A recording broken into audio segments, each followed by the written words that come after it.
Should the Liverpool-Tottenham game get replayed? Hey guys, welcome to the channel. Welcome to another video.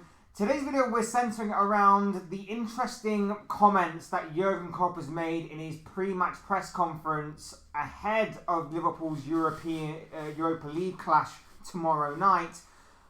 But the questions were more centered around the events of Saturday night's defeat against Tottenham. Of course, we all know the story by now. It's been well documented and told 1,000 times over.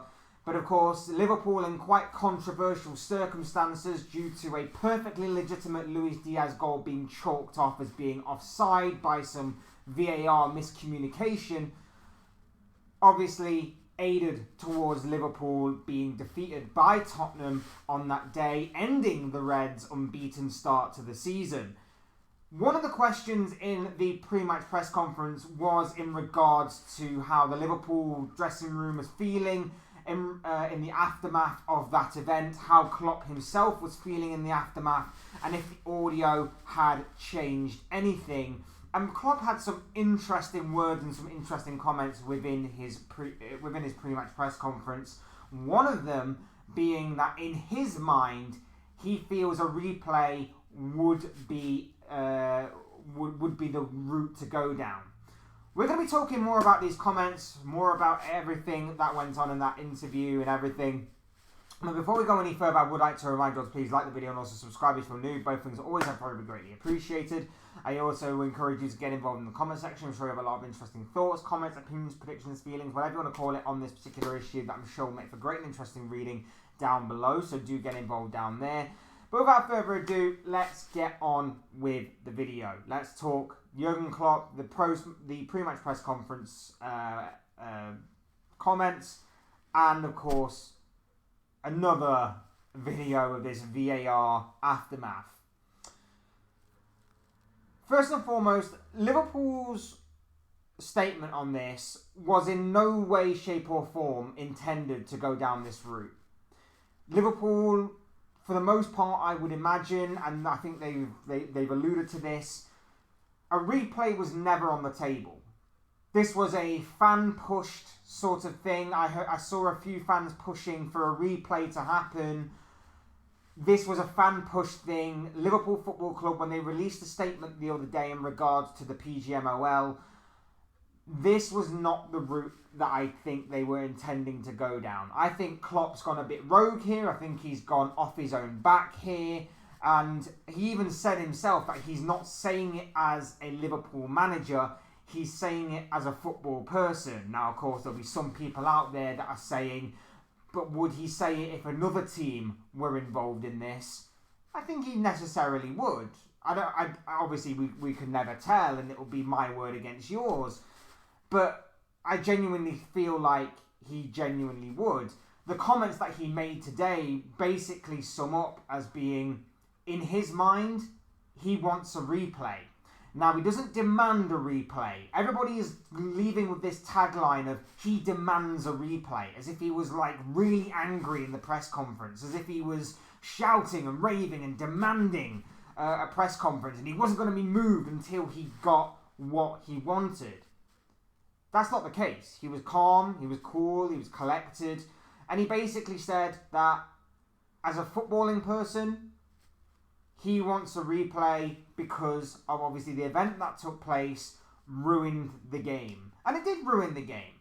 He didn't only speak about the offside, the so-called offside goal, but he also talked about the Curtis Jones red card as well. He said that context needed to be applied to the VAR call when the referee was called over to the monitor. And again, that goes back to my point of Liverpool's intention was never to go down this route of wanting a replay, asking for a replay. The whole idea of the statement was to make everybody aware of the situation and to try and obviously improve VAR. Was to try and improve the procedural checks of VAR. Was to try and improve and evolve how we use VAR. It's a few years old and we're still having these issues with it. But the procedural checks can obviously be ironed out. going to the monitor, seeing things in a different way, seeing things from a different angle, seeing things at a different speed in real time. Those are the kinds of things that need to be applied, and context needs to be applied to these situations. We've been calling for that. As fans, we've been saying similar things, and it only seems to happen when our teams are the victim of these kinds of situations, admittedly.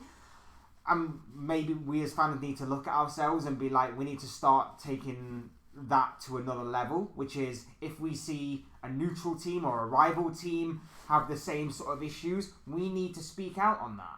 If our own team even succeeds with a dodgy decision, we need to speak out on that. And maybe so we're not exactly blameless either. But the whole idea is that the intent behind the statement and the intent even behind Klopp's pre-match press conference was basically for him to get his own opinion out there. Of course it was, but it was for also the betterment and the evolving of how we use VAR for the better, and obviously to make sure things like this do not happen again. This was never the case to go down this route of demanding or wanting a replay, despite obviously near enough every fan, like obviously there were a lot of fans out there that were backing Liverpool and were saying that Liverpool should be outraged and frustrated, but there were also fans out there that were going, it's funny how you pipe up now, but do you remember when this happened against my team and Liverpool got away with it and you said nothing? Again, things like that do happen. Football, sort of tribalism in that sense. We have to do better. We can do better. But this isn't subjective. This one wasn't like debatable. This was clear, open and shut, a horrible miscommunication that was a horrible error. And Klopp again goes on to sum it up as a horrible error that shouldn't have happened, hopefully will never happen again, and goes on to say that he doesn't obviously want anyone to be blamed, he doesn't want anybody to be got after from this, he just wants them to learn kind of from this mistake. And it's respectable, it's reasonable, but overall he said that this has become a tainted game now, and he said that in his view, in his perfect world, a replay is or should happen. Now, he said he doesn't think it will happen because if you do go down that route, how far down do you go? It could open a door that any team and every team could possibly use at some point down the line as sort of like I have a replay clause. This didn't happen, or this wasn't given, or this should have happened, therefore I want a replay. So he doesn't think it will necessarily happen, but he does seem to suggest that it could happen. In his mind, he wants it to happen, but he understands as to why that may not be the case, and he would gladly settle for the referees, the VAR, the PGMOL, whoever it is, to come out, hold their hands up and say, yep, we got it wrong, shake hands, forget all about it, and move on. And I think even Klopp kind of wants to move on from it, in all honesty. But it needs to be made aware of because, as Liverpool alluded to in their own statement, it's not just Liverpool that have suffered or have benefited. There are other teams as well that are involved. Last year, when Arsenal, when Brentford scored a goal that should have been offside against Arsenal, and it cost Arsenal that day, that was a horrible VAR error that we didn't think we would ever see. When it did happen, people were like, it's a one-off. And people are acting like this is a one-off again. But it just as easily could happen. It just as easily could happen again. And it could harm teams. I said it when it happened. This could harm Liverpool. This could harm any team that's in it. If you miss out on a title by a point, 2 points, if you miss out on Champions League football by the same margin, if you miss out on staying in the Premier League by a point, 2 points, a goal even, a goal difference, it could really, really harm your team from not just money-wise, but obviously Premier League status, trophies, titles, whatever it may be. It could really harm your club in terms of that aspect. And it is something that, again, Liverpool have first-hand experience in. Liverpool have been challenging Manchester City for the past several years. And I know it's not just Liverpool when I talk about this, but obviously I'm going to be talking about my club in this. I know that obviously Man United have missed out on Premier League titles by goal difference. I know that other teams in other leagues have as well. I'm not saying it's just Liverpool. I'm just saying that I have to use Liverpool in this instance because they are the team that is being put in the spotlight here alongside VAR. Liverpool have lost to Manchester City on a few occasions, Premier League titles by the odd point, goal difference, odd couple of points, whatever it may be. That being said, if we come to the end of the season and we've missed out again on a title, which could be possible, I'm not saying it will be, and I'm not saying we're in a title race just yet, but if we are going to be in a title race at some point this season, which will be an overachievement in my eyes, because I didn't expect them to, if we miss out on by a point or two, we can look back on this game and say, that cost us. And as harsh as that may be, and as bad as that may be, there's a sense of legitimacy to it because we did miss out on possibly a point. We may not have gone on to actually win the game. Maybe Tottenham would have come back and actually beat us anyway. Maybe we would have gone on to win the game. Maybe we would have gone on to draw the game. We'll never know because the game is tainted. And it's not fair on Tottenham either. I'll reiterate this point that I've said on numerous occasions. It's not fair on Tottenham either because it's not them who cheated. I'm not saying there was any cheating, but there is possible conspiracy out there. There is a possible conspiracy theory out there that I'm not going to completely throw out and say, but it shouldn't be ruled out. But at the same time, at the moment, Tottenham, not to blame in any shape or form. I said that they could go off and celebrate the way that they have done. Great. Well done. Like, it's... Again, it's a great 3 points. It's a great victory. Celebrate it. It was great for you. But you can't deny it is a little tainted and there is a bit of an asterisk over that particular result. Do I expect it to be replayed? Absolutely not. And I don't think Liverpool were expecting it either. I don't even think they were expecting Klopp to come out with those kinds of comments today, in all honesty. I think Klopp, like I say, went a bit rogue and went a bit off script, shall we say, in terms of that answer to an interview in question. But at the same time, I do understand where he's coming from, and I think for the integrity purposes and everything, I understand exactly where he's coming from. Do I expect it to happen? No. And the reason why is because of the way that he said it. He said it would open a door that other teams can exploit and can obviously go through themselves if obviously these things do not clear themselves up. I respect what he said about how VAR needs to be used in a better context, in a better light. I understand that because I've been calling for it myself and a lot of you have as well, in terms of adding context to certain situations in order for the betterment and for the better understanding of the game, particularly things like handball, things like fouls, like the Curtis Jones one on Saturday, which of course he mentioned in his interview.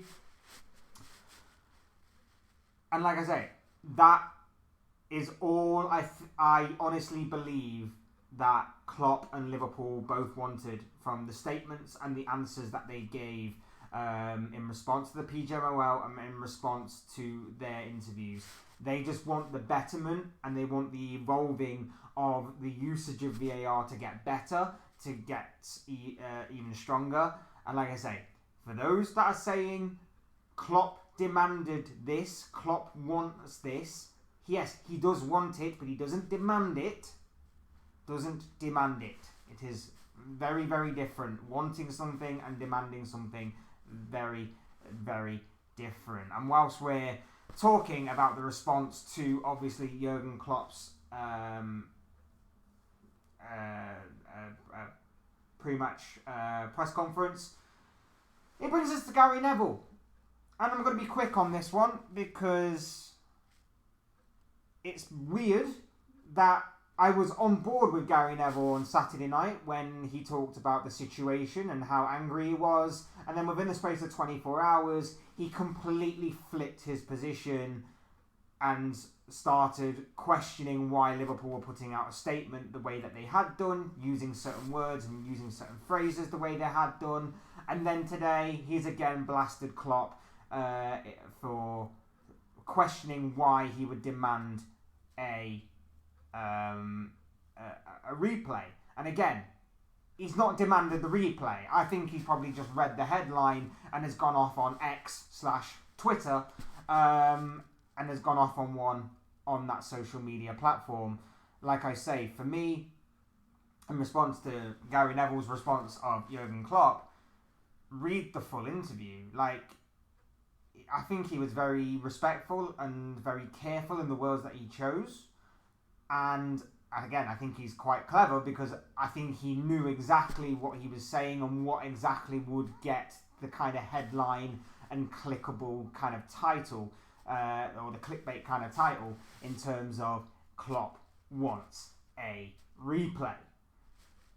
Listen to the interview. He doesn't demand it. He just said that in his mind, as a footballing person, he would like it, but he understands why that wouldn't be the case, and even went as far as to suggest why he would obviously change his opinion on it. Liverpool Football Club and Jurgen Klopp, I can't speak for them, but what I would guess is that they had no intention of going down this route. No intention of the media picking up on this whole there might be a replay thing. It might be a first. It might be a Premier League first, or something. It might be a once in a blue moon kind of thing because of how incredible the event was that obviously transpired. But I highly doubt it. I don't think it will be the case. I just think the overall opinion on this was that this was meant to highlight a serious issue. This was meant to highlight a problem. This was meant to highlight the potential of this situation happening again. And this was also meant to highlight refereeing incompetence, that sorry isn't enough in these situations, and that the betterment and improvement of our game needs to be made. The improvement of referees and the standard of referees needs to be made, and also the improvement of the usage of VAR, the improvement of certain protocols that obviously go on within the game and within the usage of VAR need to be improved upon, and that this can be a learning process for everybody involved. Liverpool obviously have to take the medicine and take the defeat. I think they've quite accepted that, to be honest. But like I say, obviously everybody's going to be running with the clickbait title of Klopp demands a replay, with probably an image of Klopp looking very, very angry, I would imagine. But yes, I would encourage you to go and read and listen to the full interview before you make that kind of judgment. Anyway, those are just the thoughts, comments, opinions, predictions, feelings, whatever you want to call it, of this guy. I want to know what you guys think. What do you make of the Jurgen Klopp interview? What do you still make of the VAR stuff? What do you make of the thing entirely? Because like I say, it's not on Tottenham. The victory is tainted. There's no doubt about it. The victory is tainted, but it's still a win nonetheless, and it is still a good result for Spurs nonetheless. And I think they are getting a bit overshadowed by this whole thing, and wrongly so, to an extent. Like I said, that's why I did a video on them yesterday. Go back and check that out if you haven't already. But yeah, I would love to know your thoughts, comments, opinions, predictions, feelings, whatever you want to call it, on this particular story down below in the comments section. I'm sure it will make for interesting and great reading. Otherwise, hit the like button on the way if you enjoyed the video. Subscribe if you're new and want to see more content like this. Both things are always and forever greatly appreciated. And as always, thank you all so much for watching and listening. I've been Fletch. This has been another Fletch Talks video. And I'll see you all again soon in another video, live stream, or whatever it may be. Cheers, guys. Thanks so much for watching and listening. I'll be back soon. Take care. Have a good rest of your day.